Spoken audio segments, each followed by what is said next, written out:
version toute spéciale. Ben, écoutez, c'est la première version, c'est un test presque que je fais de mon carnet extra. L'idée là-dedans, c'est que quand je boucle mon édition de mon carnet, le podcast, que vous pouvez prendre sur les plateformes de balado régulières ou aussi sur moncarnet.com. Donc, quand je termine cette édition-là, je suis toujours un peu frustré parce qu'il y a énormément d'informations qui existent et je n'ai pas le temps de tout rentrer ça dans le podcast. De là, ben, l'intérêt de vous offrir comme ça en ligne une édition extra qui va me permettre de vous communiquer d'autres informations. Salutations à Pablo Del Ayo de Los Angeles qui nous regarde sur app.tv. Ce qui est particulier avec cette tentative-là, ce test que je fais avec mon carnet extra, c'est que j'utilise l'application app.tv, qui est une application de journaliste et qui permet de rediffuser sur toutes les applications principales où je suis, c'est-à-dire Twitter, Facebook, YouTube et Instagram, même Periscope. Et l'idée là-dedans, bien évidemment, c'est de vous rejoindre tous parce que je sais que vous suivez mon actualité d'un petit peu partout, de toutes les plateformes où je suis présent. Alors, l'idée là-dedans, bien, c'est de pouvoir communiquer avec vous ce supplément d'informations. Je voudrais que c'est un rendez-vous que je chronomètre environ à une vingtaine de minutes, comme ça, le vendredi après-midi. Question de vous permettre de reprendre un peu de l'information. Évidemment, la vidéo devrait rester en ligne. Alors, ça vous permettra d'aller chercher ce complément si vous n'avez pas le temps de le regarder en direct. Je fais une petite vérification pour voir si on est en direct. Ben oui. Alors, on est en direct sur Twitter. Je regarde sur Facebook rapidement. Je déroule. Et oui, on est en direct aussi sur Facebook. Alors, tant mieux. Donc, beaucoup d'informations, évidemment, dans l'édition que vous pouvez écouter là, sur moncarnet.com de mon podcast, mais il y a d'autres informations qui sont toutes neuves d'aujourd'hui, sur lesquelles je voulais m'attarder un peu. Entre autres, il y a Google Maps qui est en train de faire un test avec son application pour permettre le paiement de parcomètre à même l'application. Imaginez, ça veut dire évidemment faciliter la vie des automobilistes qui utilisent cette application-là, parce qu'à même, donc l'app, on pourrait, une fois qu'on est stationné, et probablement même qu'il pourrait reconnaître le stationnement, ben on aurait tout simplement qu'à appuyer sur un bouton et faire le paiement à partir d'une carte de crédit qui est rattachée à notre compte Google. Ça, je trouve ça intéressant. Maintenant, j'ai hâte de voir, pour ce faire, il va falloir que les villes, les autorités qui gèrent les stationnements un peu partout à travers la planète soient d'accord parce que ça va être plutôt frustrant d'avoir ce service-là et de ne pas pouvoir l'utiliser. Alors, bien hâte. Évidemment, moi, comme Montréalais, j'ai bien hâte de voir comment le stationnement de Montréal va réagir à cette possibilité-là. Chose certaine pour eux, bon, vous allez dire, ça peut être des revenus supplémentaires ou des revenus normaux, sauf que le hic dans cette histoire là, c'est qu'il faut se souvenir que Google, quand elle offre des services comme ça à des tiers, Apple aussi d'ailleurs, c'est qu'au passage, ils prennent une petite taxe de 30% sur les transactions. Alors, est-ce que les organisations qui gèrent les services de stationnement dans les différentes municipalités à travers le monde vont être intéressés à partager une partie de leurs revenus? Pas certain. Alors, on va voir. En tout cas, Google est en train de travailler là-dessus. Chose intéressante. Sinon, du côté des élections américaines, deux initiatives ce matin à souligner du côté des réseaux sociaux. D'abord, Twitter qui va interdire, je pense que c'est le seul mot qu'on peut utiliser, de mettre en doute le processus électoral américain. Imaginez quand même, il faut le faire. Et puis, à quelque part, on a l'impression que c'est un nouveau règlement qui est mis principalement pour calmer les ardeurs du président américain actuel. Et donc, c'est ça. Alors, il ne sera pas possible de publier des mises en question, des mises en doute du processus électoral. Je pense que le meilleur exemple qu'on peut donner, c'est tous les tweets qui ont été publiés par Donald Trump au sujet du vote par la poste. Je pense que moi, j'ai arrêté de compter, là, mais après une quinzaine de tweets sur le sujet, je pense qu'il avait pas mal fait le tour, mais non, je pense que le sujet l'inspire encore. Alors, l'idée là-dedans, c'est justement d'arrêter en quelque sorte la désinformation qui est faite. Évidemment, ça s'adresse au président américain parce que c'est lui qui est probablement le plus grand utilisateur des tweets pour mettre en doute le système électoral américain. Mais parallèlement, il y a une communauté de gens qui mettent la chose en doute. Alors, cette nouvelle loi, en guillemets, cette nouvelle réglementation sur Twitter va vouloir s'assurer de contrecarrer cette opération-là. Autre information qui concerne les élections américaines aux États-Unis, hein, parce que c'est américain, c'est Facebook qui va limiter le nombre de publicités qu'on peut acheter. Et ça, c'est intéressant parce que ça veut dire que Facebook, à quelque part, veut s'assurer de ne pas voir un tsunami de publicité apparaître au mois de novembre lors de l'élection ou au mois d'octobre, le mois précédent l'élection. Et donc, on va se baser sur le chiffre des achats du mois précédent pour permettre le nombre d'achats dans le mois où on est. C'est intéressant, belle initiative, mais de l'autre côté, j'ai comme l'impression qu'il y a quelque chose d'intéressé de la part de Facebook qui est en train de se dire, ben, coudonc, on va faire des ventes plus tôt. C'est-à-dire que s'il y a quelqu'un qui veut organiser un tsunami de publicité au mois d'octobre, ben, il va falloir qu'il organise un tsunami au mois de septembre pour avoir la possibilité d'en acheter autant au mois d'octobre, puis probablement autant les premiers jours du mois de novembre. Alors, à quelque part, ben, Facebook va se remplir les poches un petit peu plus au passage de cette nouvelle réglementation. Mais pour les gens qui attendent à la dernière minute pour acheter la publicité, bien là, c'est sûr qu'ils vont être pris un peu au dépourvu. Sinon, parlant de Facebook, nouvelle intéressante, il y a Facebook qui lance Campus ou Facebook Campus maintenant parce que tout est brandé avec Facebook. Et donc, c'est une application qui est destinée aux gens qui fréquentent les campus, les colleges ou les campus universitaires, si vous voulez. Et c'est intéressant parce que c'est un peu un retour aux sources. Hein. Je vous rappelle, pour ceux qui l'avaient oublié, Facebook, c'est une initiative qui a d'abord été créée comme un gros répertoire dans une université américaine. Et par la suite, ben, de ce collège-là, de cette université-là, s'est répandu à travers les autres institutions d'enseignement auprès des étudiants. Et puis, tranquillement, pas vite, après, ils ont ouvert les portes parce qu'il y avait des demandes. Les gens étaient intéressés à avoir accès à cette information-là et à cet outil-là de communication-là. Mais donc, pour vous dire que c'est un retour, en quelque sorte, de Facebook qui va aller chercher les jeunes, les jeunes qui sont encore aux études, un peu perdus par le passé, au détriment de d'autres plateformes. Je pense notamment à Instagram ou à Snapchat ou même à TikTok qui a été chercher des gens. Alors là, on va aller leur offrir une application bien à eux. J'ai hâte de voir si ça va fonctionner ou pas.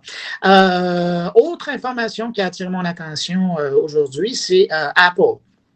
Cette fois-ci, et c'est pas dans leur différent avec Epic Games, là, ça j'en ai assez parlé. Non, c'est Apple qui commence à faire probablement de façon volontaire, ébruter son concept d'abonnement unique à tous ses services, à ce qu'ils appellent, ou ce qu'ils vont appeler officiellement, parce qu'officiellement, c'est pas dit, Apple One, et donc qui va permettre de s'abonner à tous les services. J'en parle parce que dans le passé, assez récent, on avait vu dans la bêta de iOS 14 qu'il y avait, dans la dernière bêta de système d'exploitation, qu'il y avait des indices qui portaient dans le code là, où on voyait qu'il y avait des mentions de l'Apple One qui étaient disponibles pour l'abonnement. Ça, c'est une chose. Mais là, aujourd'hui, ce qu'on vient de réaliser, c'est que dans la nouvelle version bêta de l'application Apple Music qui est disponible pour les téléphones Android, il y a également cette mention qui est faite. Bonjour, Peter Bittner. Merci d'être là et d'écouter en français. Donc, c'est ça. Alors, je reviens à la nouvelle. Apple One, on vient donc de découvrir un second indice ou une seconde confirmation de son existence. Et donc, l'idée là-dedans, évidemment, c'est de vous livrer un combo, si vous voulez, un forfait, une trousse qui permettrait à Apple, évidemment, de vous charger plus cher, mais de vous donner accès à l'ensemble de tous les services.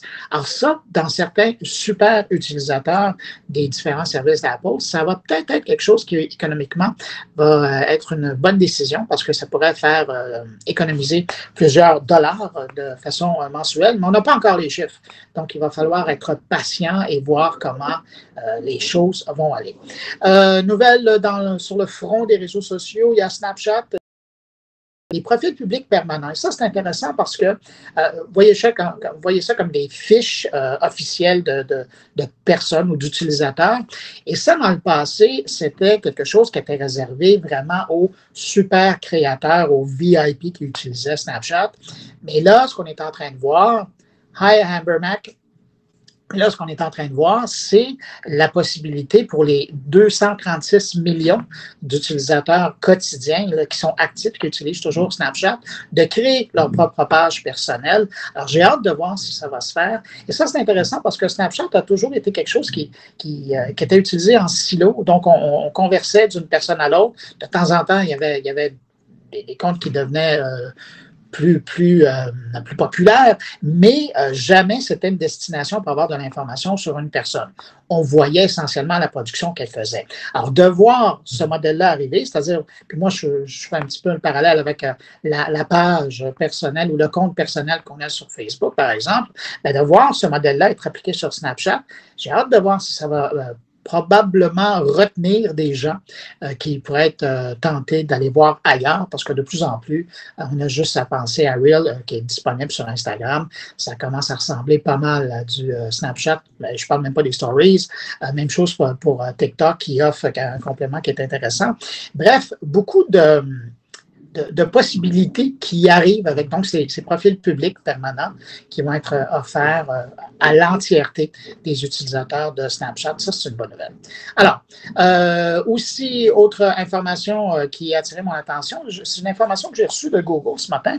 Dimanche, si vous habitez au Canada, alors, si vous habitez ailleurs dans le monde, vous ne le verrez pas, mais dimanche, si vous habitez au Canada et que vous allez utiliser le moteur de recherche Google, vous allez tomber sur un dodo qui a été fait spécifiquement pour commémorer Terry Fox, le marathonien, l'unijambiste qui avait croisé il y a de cela plusieurs années le Canada pour ramasser des fonds pour sa cause. Et donc, on en arrive à l'anniversaire du marathon Terry Fox et Google a voulu marquer le coup parce que c'est quand même un événement important dans la petite histoire du Canada. Et quand même, hein, la Fondation, je regardais les chiffres ce matin, 800 millions de dollars que la Fondation Terry Fox a ramassé au fil des années, depuis que ça existe. Alors, c'est quand même pas rien. Alors, voilà. Si vous êtes utilisateur du moteur de Google dimanche, vous allez voir cet habillage, ce dodo. Et dans l'information que j'ai reçue, bien évidemment, c'est un hommage à Terry Fox, mais l'artiste qui a travaillé, Lynn Skurfield, qui a travaillé ce dessin, ce dodo pour Google, s'est inspiré à la fois Terry Fox, mais aussi des peintres qui ont dépeint, qui ont immortalisé les paysages du bouclier canadien dans l'est du pays. Alors, ça va être intéressant de voir. Alors, voilà, c'est les deux thèmes, là.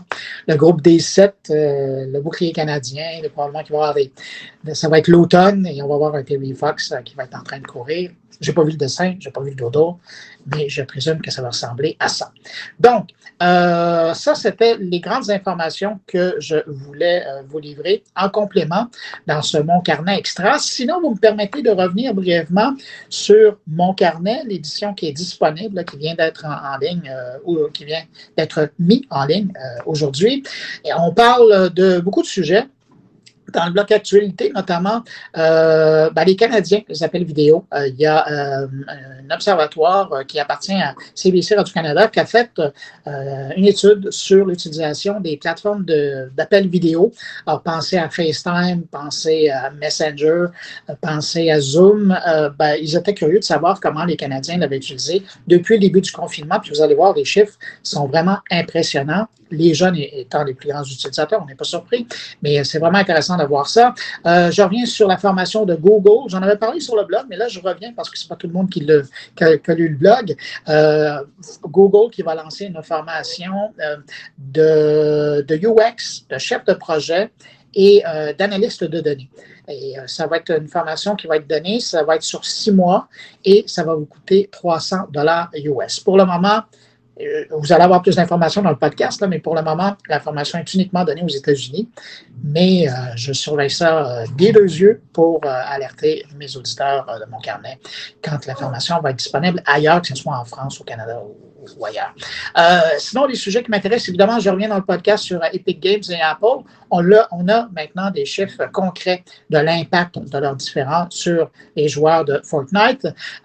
Évidemment, c'est difficile de parvenir sur la Xbox Series et particulièrement le forfait Xbox All Access qui semble être une bonne affaire. Quand on fait des calculs rapidement, là, pour les chiffres qu'on a aujourd'hui, ça peut être intéressant. Sinon, mon irritant de la semaine, je reviens sur TV5 Monde Plus, qui est une super belle initiative. Écoutez, d'ici Noël, 5000 programmes vont être disponibles en français là-dessus.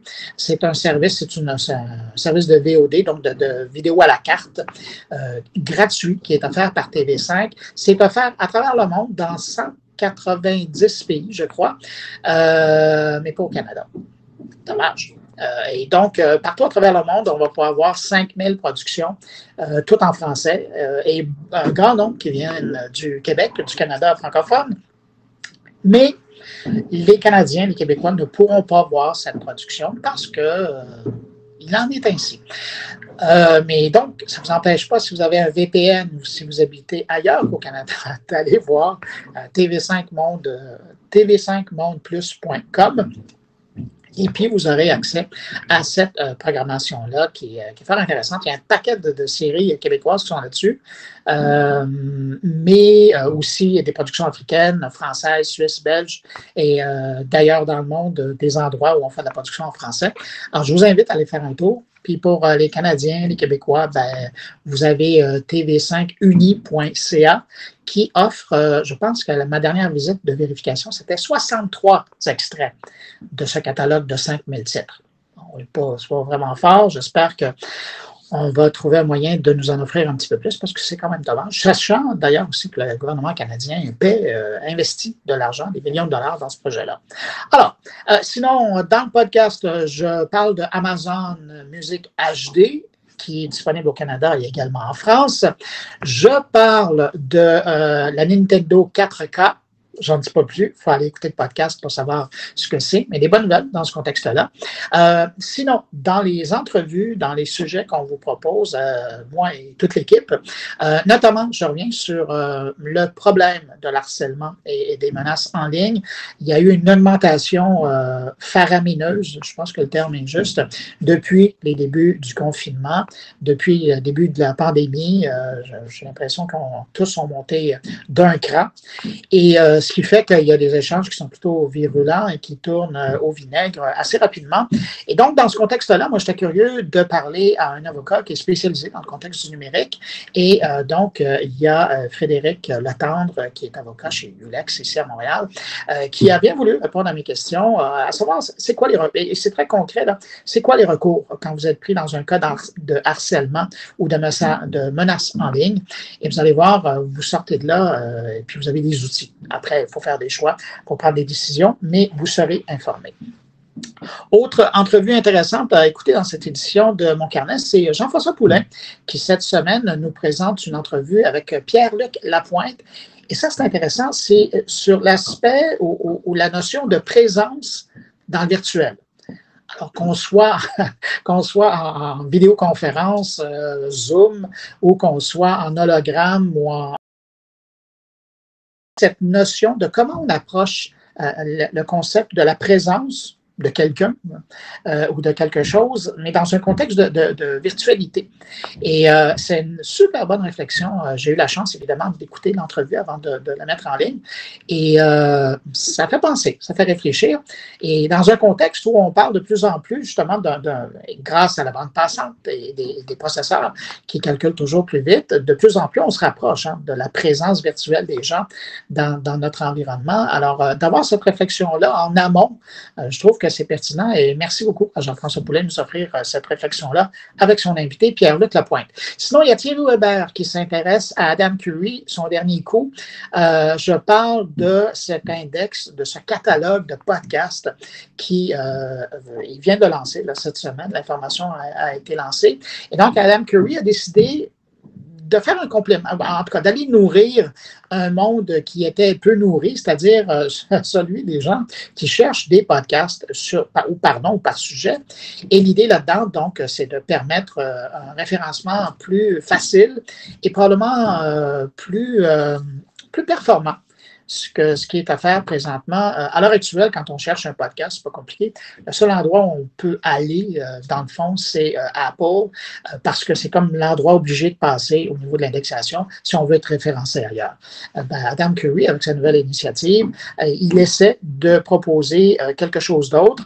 Et c'est pas un site où on peut aller présentement et faire une recherche. Il faut vraiment, c'est un outil qu'il a lancé, qu'il a mis à la disposition des développeurs, donc c'est un API, une passerelle, mais qui permet aux développeurs, particulièrement d'applications ou de services qui ont en lien avec le podcast, d'intégrer ça dans leur offre. Moi, je l'ai testé, j'ai eu accès à ça et j'étais content de voir que mon carnet était là, mais j'étais capable aussi de voir qu'il y avait une bonne proportion de podcasts francophones qui avaient été référencés là-dedans et ça va être un dossier à suivre parce que ça va être intéressant de savoir qui va l'utiliser et comment on va l'utiliser. Mais donc, c'est la dernière de Adam Curry. Adam Curry, dont on a donné le surnom de Podfather, parce que c'est un peu lui qui est à l'origine de tout le phénomène, ou du moins de sa popularité, particulièrement aux États-Unis. Sinon, dans les autres réflexions, les autres billets, il y a Patrick White qui s'intéresse cette semaine à l'encadrement législatif des GAFA au Canada. À l'automne, il y a Stephen Guilbeault, le ministre du Patrimoine, qui doit annoncer les conclusions des études, des réflexions, des enquêtes qui ont été faites partout à travers le Canada avec les gens qui avaient à voir avec ce dossier-là. Et donc, là, les conclusions du rapport et les recommandations ont été prises. Et Stephen Guilbeault doit nous annoncer ça à l'automne. Alors, Patrick White nous met la table pour la chose. Et puis, finalement, il y a Stéphane Ricoul qui est là encore cette semaine. Je sais qu'il n'y a pas le titre, là, mais c'est mon économiste en chef qui, lui, s'intéresse à l'économie des plateformes. Et quand on l'écoute, on se rend compte que l'économie des plateformes va beaucoup mieux que l'économie de nombreux pays. Alors, voilà. C'est tout pour mon carnet extra d'aujourd'hui. Je voulais tenter l'expérience. Je lirai vos commentaires à savoir si ça vous a intéressé. Ce petit rendez-vous du vendredi, 13h, heure de Montréal.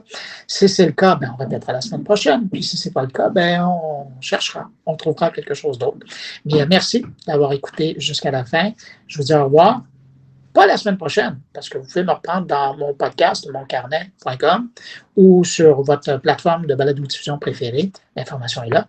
Mais comme diraient les Anglais, until then, au revoir. Merci d'avoir été là.